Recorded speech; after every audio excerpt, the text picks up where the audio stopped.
गाजीपुर से बसपा सांसद अफजाल अंसारी, जो मौजूदा समय में समाजवादी पार्टी के प्रत्याशी हैं, इन्होंने चुनाव लड़ने के लिए अपनी ज़मीन जायदाद तक बेचने की बात कही है, क्योंकि उनके आय के जो भी संसाधन है प्रशासन ने बदले की कार्रवाई के तहत उसे पहले ही कुर्क कर चुकी है।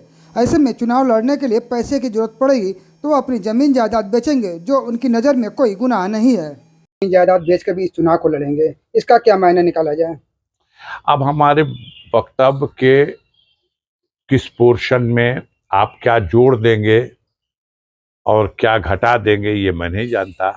मैंने ये नहीं कहा था कि मैं लूट के लड़ूंगा, पॉकेट से पैसा आपके निकाल के लड़ूंगा।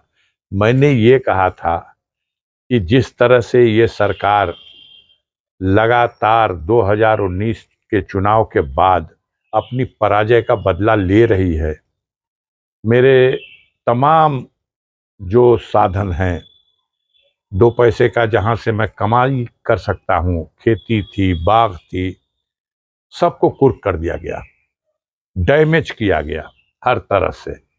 तो उस स्थिति में मैंने ये कहा कि चुनाव लड़ने के लिए खर्च की जरूरत है।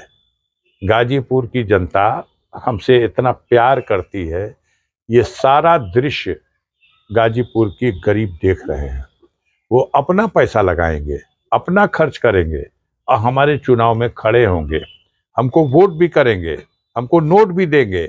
और अगर जरूरत पड़ी तो मेरे पास खजाना नहीं है, मेरे पास पूंजीपति नहीं है, मेरे पास धन्ना सेठों का अटैची लेके आने वाला मैनेजर नहीं है, तो अपनी जमीन अगर हम बेचें और उस पैसे को अपने चुनाव में, चुनाव आयोग ने भी पैसे के खर्च का एक मानक तय कर रखा है, उस मानक के अनुसार अगर हम खर्च करते हैं तो इसको आपकी दृष्टि में कोई अपराध होगा, मेरी दृष्टि में कोई अपराध नहीं है। ये तो एक स्वाभिमान की बात है कि हम इसके लिए भी तैयार हैं।